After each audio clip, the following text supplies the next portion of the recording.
안녕하세요. 연제고 어린이 급식관리지원센터입니다. 조리사님, 항상 아이들을 위해 건강하고 맛있는 식사 마련해 주셔서 감사합니다. 오늘은 우리 아이들의 안전한 식사를 위해 식재료를 올바르게 관리하는 방법과 올바른 보존식 관리 방법에 대해 알아보겠습니다. 그럼 시작해 볼까요? 먼저 올바른 식재료 관리 방법의 기본 사항을 알아보겠습니다. 하나, 식품 표시 사항에는 품명, 원산지, 원재료명, 영양 정보 등을 알 수 있습니다. 올바른 식품 관리를 위해 해당 식품의 정보를 확인하는 습관을 갖는 것이 좋습니다. 둘, 곡류, 식용유, 통조림 등 상온에서 보관 가능한 것을 제외한 육류, 어패류, 채소류 등의 신선식품은 당일 구입하여 당일 사용을 원칙으로 합니다. 셋, 1. 곡류, 통조림, 건어물과 같은 장기 보관식품과 채소류, 감자류 같은 단기 또는 일시 보관식품은 구분 보관합니다. 2. 식품이 아닌 급식기구, 소독제, 살충제, 청소도구 등은 식품의 오염을 예방하기 위해 함께 보관되지 않도록 합니다. 넷, 먼저 구매한 것부터 먼저 사용합니다. 5. 조리실에 보관 중인 식재료의 종류, 재고, 유통기한 확인을 효율적으로 하기 위한 식재료 관리 대장을 비치하는 것을 권장합니다. 6. 식품 보관실에는 방충 방서 시설을 설치하여 해충 등으로부터 식품을 위생적으로 관리하여야 하며 반드시 조리 작업 중에는 방충망을 닫아야 합니다. 다음은 올바른 식재료 관리 방법의 유의사항을 알아보겠습니다. 하나, 이물질이 묻어있는 상태로 넣으면 다른 식품까지 오염될 수 있기 때문에 식재료 구매할 때나 입고될 때 사용되는 외부 포장은 제거하여 위생용기에 보관합니다. 만약 포장 제거가 어려울 경우 위생 비닐로 감싼 후 보관합니다. 2. 전처리하지 않은 식재료와 전처리된 식재료가 섞이지 않도록 구분 보관하여 교차 오염을 예방합니다. 3. 동일 제품이라도 제조회사마다 저장 방법이 다르기 때문에 반드시 식품 표시 사항에 적힌 보관 방법에 맞게 보관합니다. 여기서 잠깐 식재료 보관 방법에 대해 좀 더 알아볼까요? 1. 습관적인 식재료 냉동 보관. 습관적으로 식재료의 장기 보관을 위해 냉동 저장하는 경우가 있습니다.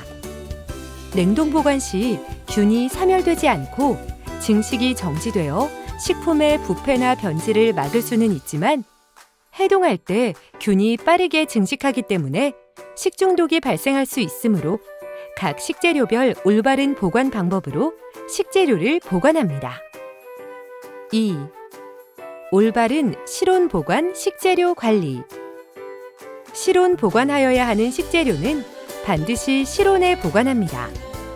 예를 들어 양파는 냉장 보관 시 쉽게 물러지기 때문에 건조하고 시원한 실온에 보관해야 하고 감자는 종이로 감싼 뒤 위생 비닐팩에 넣어 시원하고 어두운 장소에 보관합니다.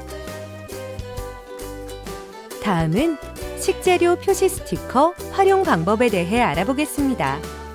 사용법을 헷갈려하는 경우가 많으니 잘 들어주세요. 연제고 센터에서 지원 중인 식재료 표시 스티커는 유통기한 스티커, 입고 일자 스티커, 교사용 스티커 총 3가지입니다. 첫 번째는 유통기한 스티커입니다.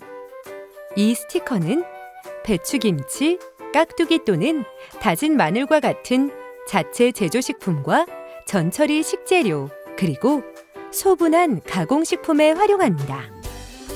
구매한 식재료를 소분하여 사용하는 경우 반드시 유통기한 스티커를 활용하여 식재료의 입고일과 원포장재에 적혀져 있는 품명, 원산지, 제조일, 유통기한을 적고 소분한 용기에 붙여서 관리합니다. 예를 들어 다진 마늘에 유통기한 스티커를 활용해 볼까요? 품명에는 다진 마늘을, 원산지는 국내산, 입고일은 마늘을 구매한 날, 제조일은 마늘을 다진 날, 유통기한을 선정하여 적은 후 식재료 보관 용기에 붙여서 관리합니다.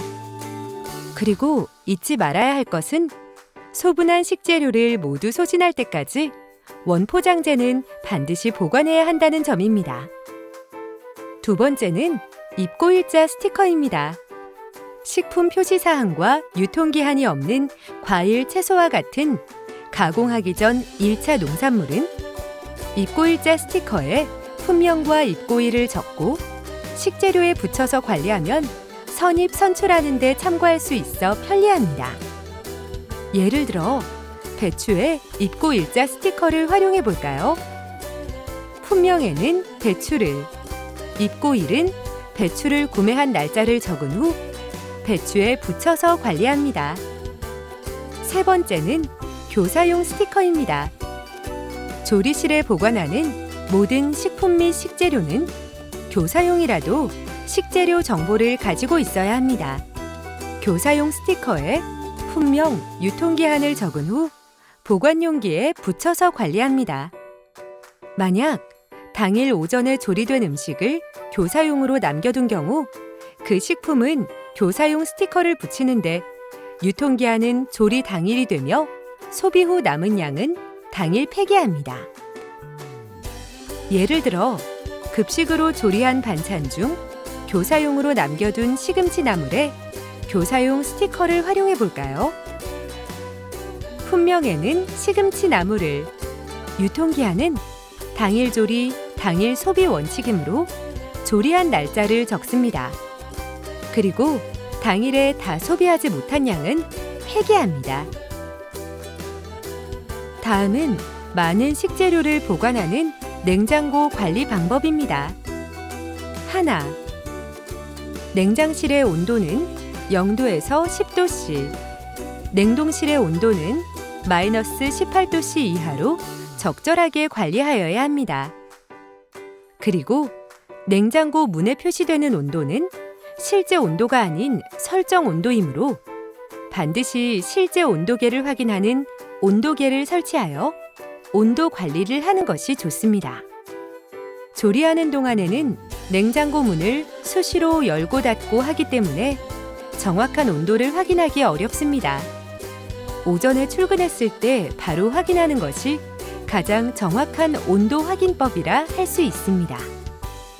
둘, 냉장고 용량에 비해 지나치게 많은 식재료를 보관하는 경우 특정 구역에서는 식재료가 얼거나 온도 관리가 되지 않아 식재료가 상할 수 있으므로 원활한 냉기 순환을 위하여 식재료는 냉장고 전체 용량의 70% 이하로 하는 것이 좋습니다. 셋, 조리 후 뜨거운 음식을 바로 냉장고에 보관하면 주변 식품의 온도를 높이고 에너지 소모가 많아지므로 충분히 식힌 후 덮개를 덮어 위생적으로 보관합니다. 넷, 냉장고 문 쪽은 온도 변화가 심하여 음료나 소스류를 보관하는 데 적절하고 장기간 보존하는 것과 온도 변화에 민감한 식품은 냉장고 안쪽 깊숙이 넣어 보관합니다.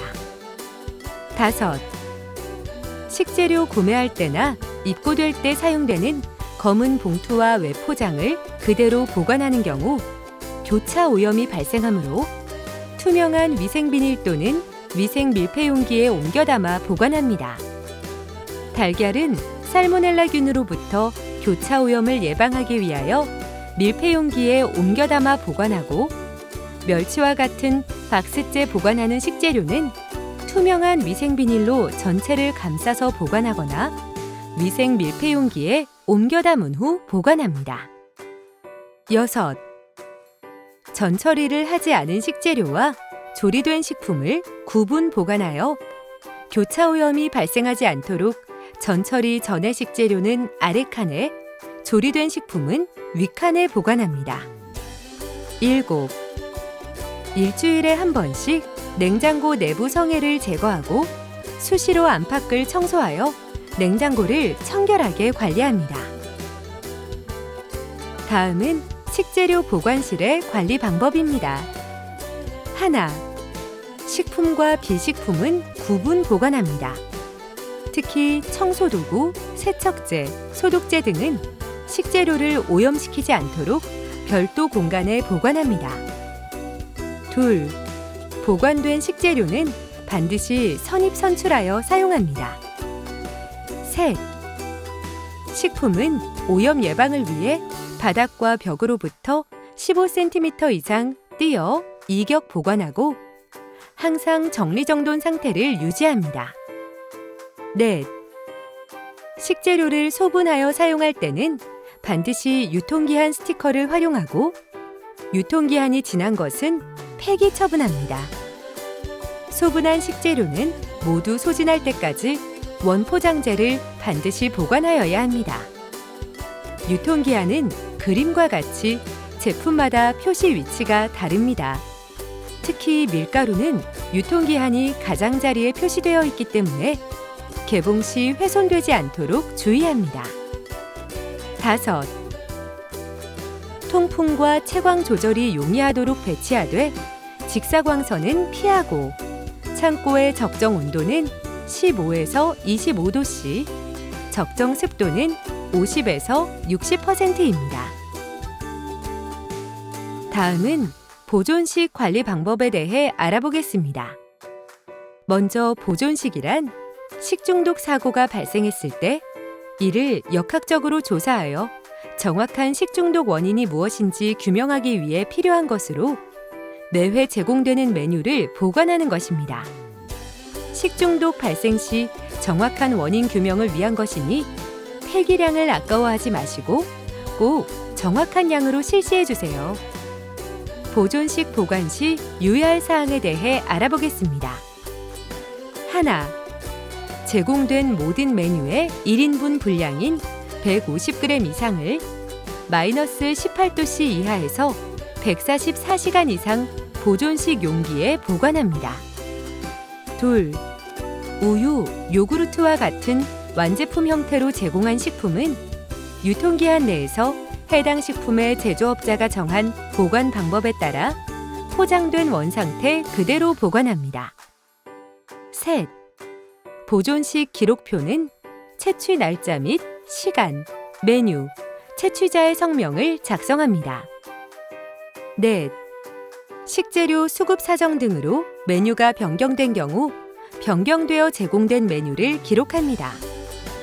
다섯째, 보존식은 반드시 배식 전에 보존식 용기에 옮겨 담아 즉시 냉동 보관합니다. 마지막으로 보존식 기록표의 올바른 작성법을 알아보겠습니다. 3월 2일 식단표를 보면 오전 간식으로 딸기와 요구르트를, 점심으로 흑미밥, 쇠고기 묵국, 시금치 나물, 닭가슴살 볶음, 배추김치를, 오후 간식으로 떡볶이와 보리차가 제공되었습니다. 배식 전에 보존식 용기에 옮겨 담은 후 식단에는 제공된 메뉴명을, 보존일에는 조리한 날짜 3월 2일 월요일을, 폐기일은 보존일로부터 144시간 이상, 즉 7일 후인 3월 9일 월요일을, 담당자는 조리사님의 성함을 적습니다. 종종 식단표를 오려 보존식 용기와 함께 보관하는 경우도 있는데요. 식품위생법상 보존식은 반드시 보존식 기록표를 작성하여 보존식 용기와 함께 보관해야 합니다. 올바른 식재료 관리 방법과 보존식 관리 방법에 대해 알아보았습니다. 어떠셨나요? 궁금한 점이 있다면 언제든지 센터로 문의해 주세요. 카카오톡 메시지도 좋아요. 지금까지 어린이들의 건강한 식사를 위해 항상 노력하는 연제구 어린이 급식관리 지원센터였습니다. 감사합니다.